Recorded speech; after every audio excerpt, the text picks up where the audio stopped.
Apakah dengan merekam video objek makro, kemudian di screenshot atau di capture, kemudian di crop, itu bisa mengatasi objek foto makro yang selalu bergerak terus-menerus ketika dipotret?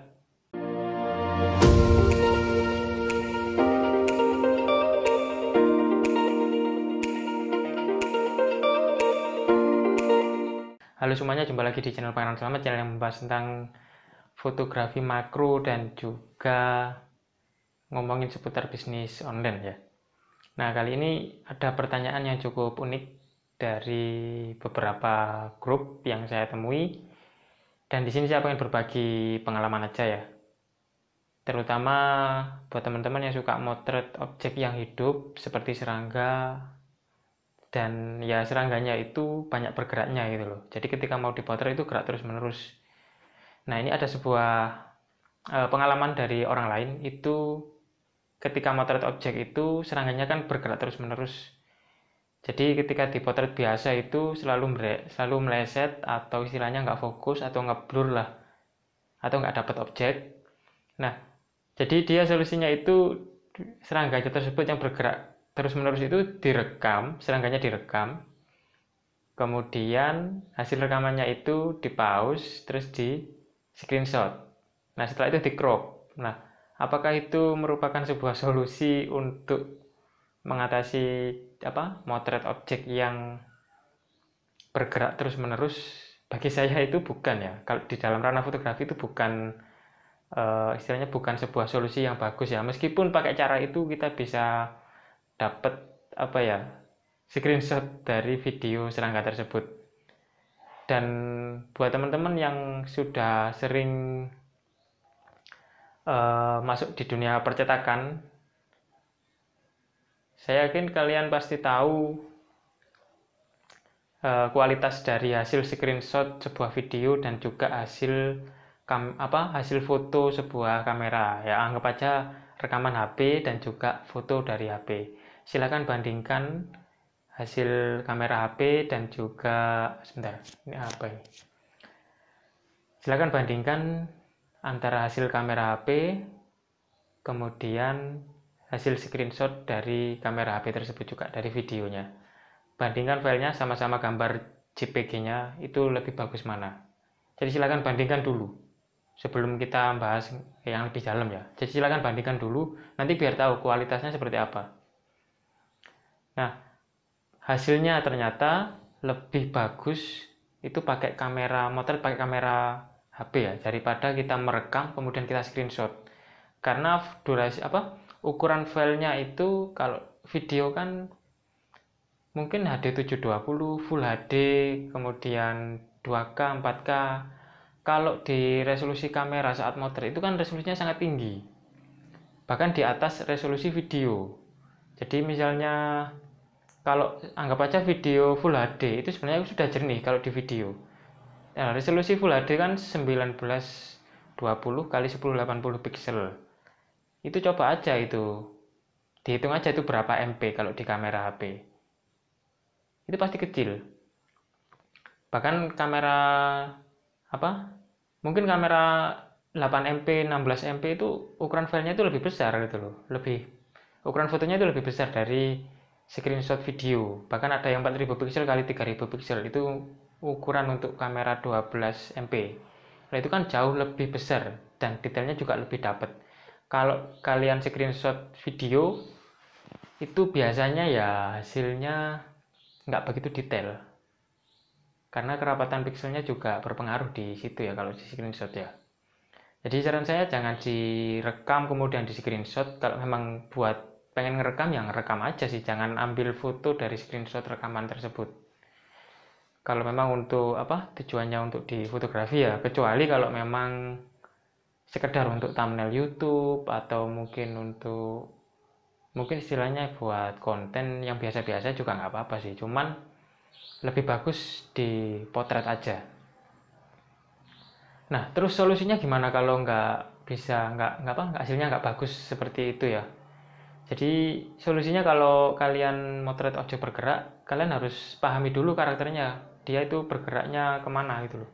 Dan kalian harus tahu gimana caranya bikin objek tersebut itu diam gitu loh. Makanya perlu untuk memahami karakter dari sebuah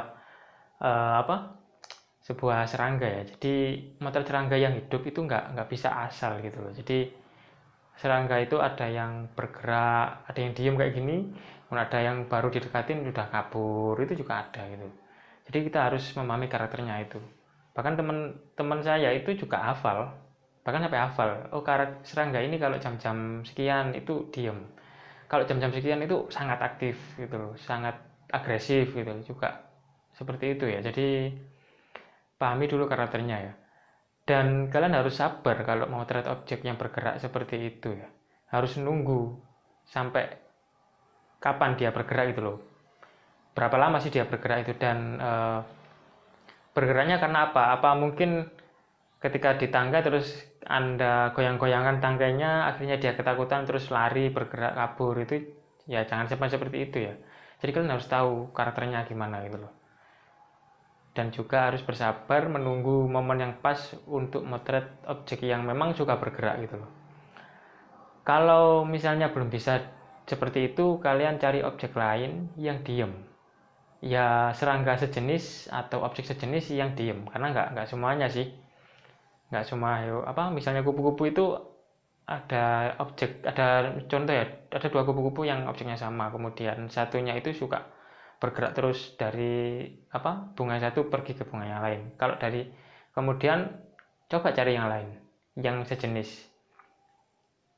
pasti ada sih kupu-kupu lain yang suka diem aja ya, sekalipun itu sejenis gitu loh. Jadi coba cari objek lain gitu aja, jangan terlalu berpaku harus dapat objek itu, jangan seperti itu ya. Ya kita fleksibel aja sih, bahkan terkadang kita juga nggak dapat objek kalau objek-objek kayak gitu yang bergerak. Itu ya beberapa solusi. Ini solusi dari saya sih, dari pengalaman saya pribadi. Nah, ada juga kalian bisa pakai mode burst atau mode sekali potret dapat beberapa objek ya. Itu bisa kalian manfaatin. Jadi ketika objeknya itu bergerak, kalian harus cari momen yang pas meskipun itu objeknya bergerak. Jadi bisa pakai teknik yang mirip seperti freezing. Jadi kita sekali potret, misalnya sekali potret cekrek, kemudian bisa dapat 10 foto. Nah itu 10 foto tersebut kalian seleksi mana yang paling bagus, detailnya mana yang paling bagus, yaitu yang dipilih. Sisanya sampai anda buang aja nggak apa-apa. Itu kalau dari misalnya ada menu seperti itu ya, menu burst atau mungkin apalah istilah lain juga saya nggak paham ya, karena tiap HP itu beda-beda ya.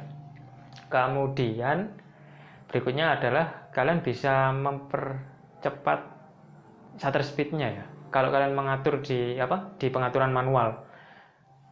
Jadi shutter speed itu semakin cepat, shutter speed-nya itu nangkap objeknya juga semakin cepat. Tapi kalau shutter speed-nya semakin lambat, nangkap objeknya itu semakin lambat. Nah, kalau untuk objek bergerak itu pakai shutter speed yang cepat ya. Jadi kita butuh langsung dapat motret sepersekian detik, langsung dapat objeknya gitu loh, dapat hasil fotonya ya. Itu pakai caranya cepat, pakai shutter speed yang cepat. Tapi kalau pakai shutter speed lambat, itu nangkap objeknya itu lambat. Jadi objek gerak itu akan menjadi blur. Nah, kalau shutter speed lambat itu biasanya dipakai untuk motret light painting. Kalau shutter speed yang cepat biasanya untuk motret freezing seperti itu ya, atau benda-benda yang bergerak, objek-objek yang bergerak gitu loh, untuk membekukan objek tersebut gitu loh. Kita butuh shutter speed yang tinggi. Itu kalau HP Anda mendukung mode manual. Jadi kalian bisa mengatur shutter speed-nya itu, kecepatannya itu di mode manual.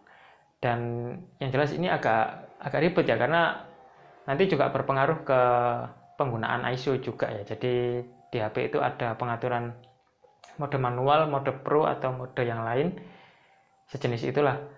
Yang bisa diatur itu ISO sama shutter speed. Jadi nanti akan berpengaruh. Jadi keduanya itu harus paham. Kalau shutter speed-nya sekian, ISO-nya sekian gitu ya. Jadi ya kurang lebih seperti itu kalau pakai mode manual gitu loh. Nah, itu tadi beberapa solusi yang bisa saya kasih kepada kalian ketika motret objek yang memang objeknya itu suka bergerak gitu loh. Dan saya sendiri juga terkadang kalau memang nggak bisa dapet objek itu biasanya saya potret di hari lain ya, saya cari lagi di hari lain. Ya makanya nggak usah kaget kalau misalnya kita memburu objek-objek yang bergerak itu bisa dapat bisa tidak gitu loh. Tapi usahakan kalian punya prinsip, setiap kali hunting foto kalian harus bisa dapat foto yang bagus. Jadi biar kalian itu huntingnya itu nggak sia-sia gitu loh. Oke, itu aja, dan ya saya kira ini bisa membantu kalian ketika motret objek yang suka bergerak ya. Jadi please jangan mengambil foto dari sebuah screenshot video ya, hanya karena gara-gara objek tersebut bergerak terus menerusnya. Jadi kalian pelajari teknik motret yang bagus, teknik motret untuk apa? Motret objek yang bergerak, entah itu freezing atau yang lain, atau yang seperti yang saya jelaskan tadi. Ya silakan pelajari itu dan lakukan secara rutin, latih kemampuan kalian. Saya yakin kalian pasti bisa motret objek-objek tersebut. Bahkan teknik-teknik seperti itu juga bisa dipakai untuk freezing juga gitu loh. Jadi itu aja yang bisa saya share kali ini di pembahasan tentang foto makro yang objeknya bergerak terus-menerus. Kalau kalian masih belum paham, bisa gabung di grup yang sudah saya bikin di aplikasi Tribelio. Linknya ada di deskripsi. Oke, sampai jumpa di video yang akan datang.